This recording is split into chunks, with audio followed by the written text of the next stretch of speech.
Hello everyone, this is Scooter Oyster One, and today we are going to be reviewing the GAT-01 Strike Dagger from the Gundam Seed series, and also the Destiny series. You see him in one of the episodes for a flashback.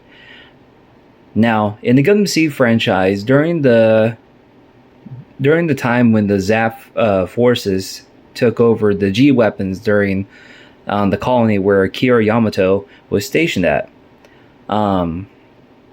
After the G weapons were being taken away and stolen from the ZAF forces, the only one available mobile suit that has not been taken was the Strike Gundam. Later on in the series, with all the battle data that the Strike Gundam has had and has been sent to the Alliance HQ, the Alliance has seen efficiently to have a mass-produced machine just like the Strike Gundam, since it's more supposedly in battle is a lot more efficient for their for their mass production pilots. Excuse me for the sterness. Now, during the after battle with Kira and then Atherin with the Strike and the Aegis taken out, you would think that the Alliance would at least I can't say that I believe the cockpit for the Aegis has been destroyed to where the data is not salvageable or any blueprints available. But with the Alliance forces receiving battle records of the Strike Gundam, they believe that it is better to stick with the Strike Gundam body features. Now, after the Battle of Alaska base, the ZAF forces have reached to one of the Alliance's bases, one of the many other bases that the Alliance had, but it was leading towards to the capital of, I believe, the United States in the Gundam universe. So, on the battle when ZAF was going to use the EMP bombings to destroy their mass driver rails so that the Earth forces could be cut off from space. But what they didn't anticipate was the production of their own mobile suits besides mobile armor. So after seeing the first sight of daggers, the ZAP pilots were very confused because they thought that the Strike Gundam was destroyed and they thought that the Strike was back. But what they didn't realize is that the Earth forces have mass-produced their main mobile suits, which an increasingly rate of their forces.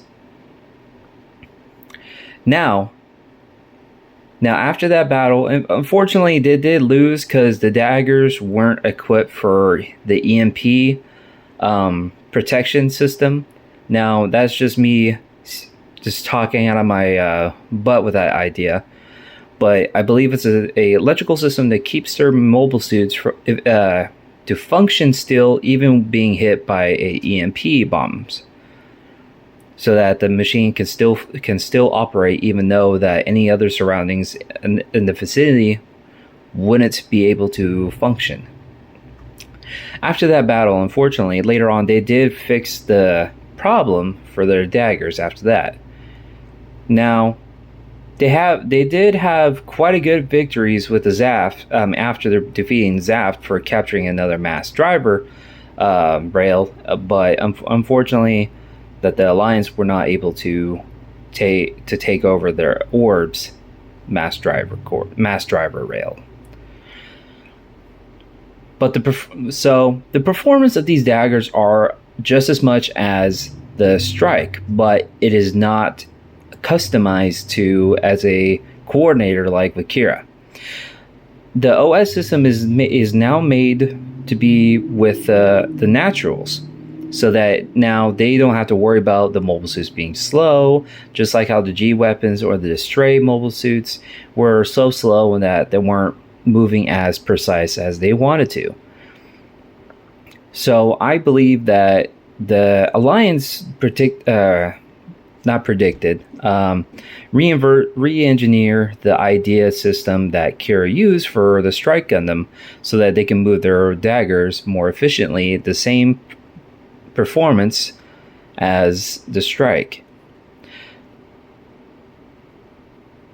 Then Sorry, a long pause there.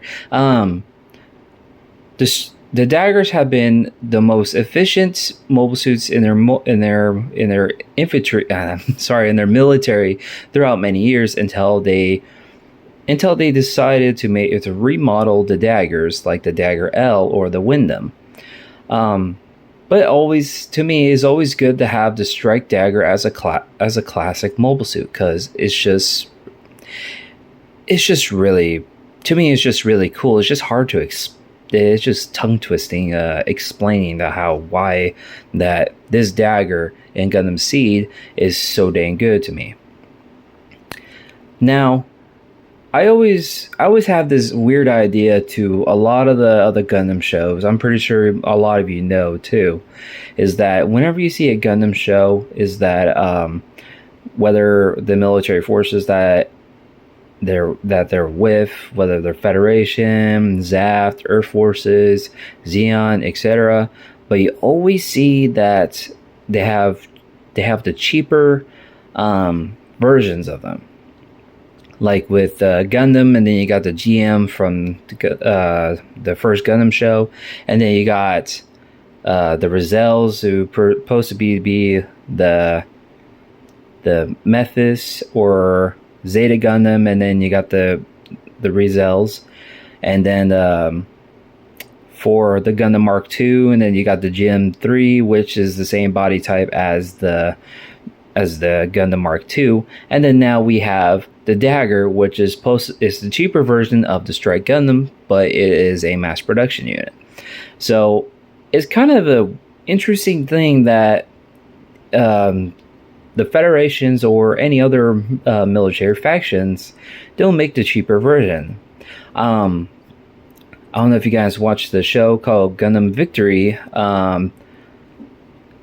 Gundam Victory's history is after the F-91 incident with the Crossbow Vanguard, to where later on, after they witnessed the Gundam F-91, they made the cheaper version. That's when they made the Javelins.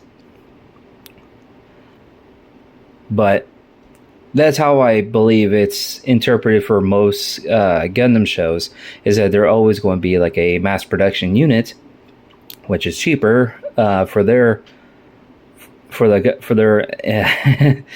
financially for their military.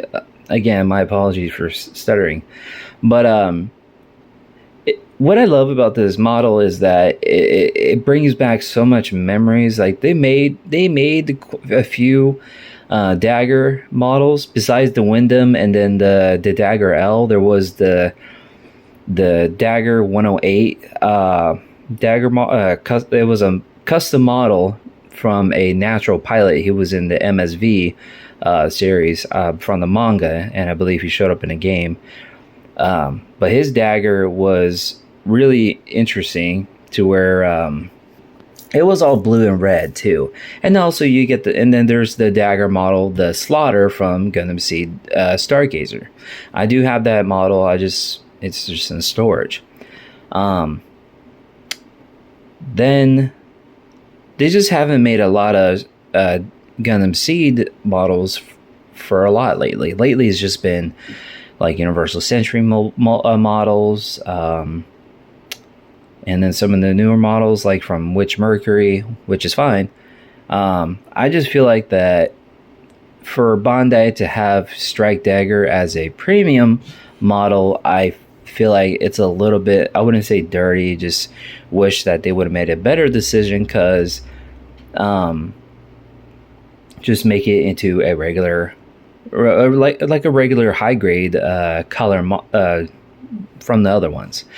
But I can understand, because this is a unique model, to where that it's a premium, because it's not being made almost every day. I mean, I'm pretty sure they still make them, but not like huge quantities. I don't know if that there are fans out there who requested them to be made more.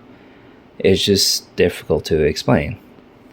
By standard weaponry, the Dagger model comes with the standardized color shield from the show, and also from the other Dagger mobiles as well. It is a little bit lumpy, might be from my laptop pad or so. Standardized beam rifle too. Like, this thing is pretty cool to where it has, instead of have other models will have that won't have the foregrip on it. It would be just nothing. But it has the foregrip to where it can hold the beam rifle just like as the regular beam rifle that the Strike was using. Now, they also this model kit comes with like a backpack system, kind of like how the mobile suit 8th team has, that we use for backpacks when there are airdrops. Same thing for the daggers on the battle with the orb.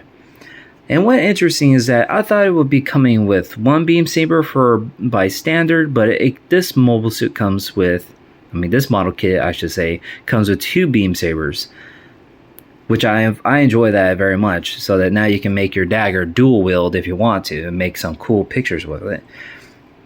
And I was curious about this as well, because I thought that the Dagger L would only have the carbine beam rifle, which is smaller, which give them a lot more quicker edge on aiming and firing. Either way. And also, if you guys, like, say, if you want have your dagger hold 2 carbines, if you have the Dagger L, go for it. I do believe that you can use the Wyndham air pack, or even the nuclear launchers, and then the artillery backpacks onto the back of this dagger too as well, since it has basically the same schematic feature as the other Wyndham and dagger. I do hope to see more dagger models, whether they were in development, or like the Dark Dagger from the Gundam Seed Destiny, where you see the Phantom Corps or Phantom Group that used to attack on Zaft when they went to go capture the Abyss, Chaos, and Gaia. Sorry, that was pause there for the name Gaia. So I do recommend you guys to have this in your collection, whether you're a Gundam Seed fan or not. And it's okay if you guys don't want to. I'm not going to force you guys to get it, but I do recommend having this in your collection. It just makes things unique. It just shows how much you just enjoy building models. As I do, I just have 100, and then I probably have over 100 or maybe 200 models in my possession. Not here at the moment, but you guys get what I'm saying. I will put down the websites to where you guys can get the model. Technically one website is under. I'll put the website down on the description. And if you guys have any comments about the dagger, give me a heads up. And if you guys like to subscribe for the channel, and then if you guys like to have a notification bell, make sure you guys keep up all the new videos. I do want to say, guys, that I do apologize for the long wait. I can't get into detail. All I can say is that I got sick for a while, for about 3 weeks. I'm just glad I'm out of it so that I can make more videos that I promise for you guys, and also to myself. As you guys can see with the new mat on my desk, I do have a laptop, which I'm going to try to get up on starting my gaming channel. More likely, probably will later on start putting video game walkthroughs or gameplays on this channel. I won't explain the deets for that, but either way, I hope you guys have yourself a great day, and thank you again for watching this review. And again, if you guys have any questions or any correction issues with me explaining about the dagger, don't hesitate to put it down in the comment section. I'll be happy to reply to you guys. Alright guys, you guys have yourself a great day. Thank you.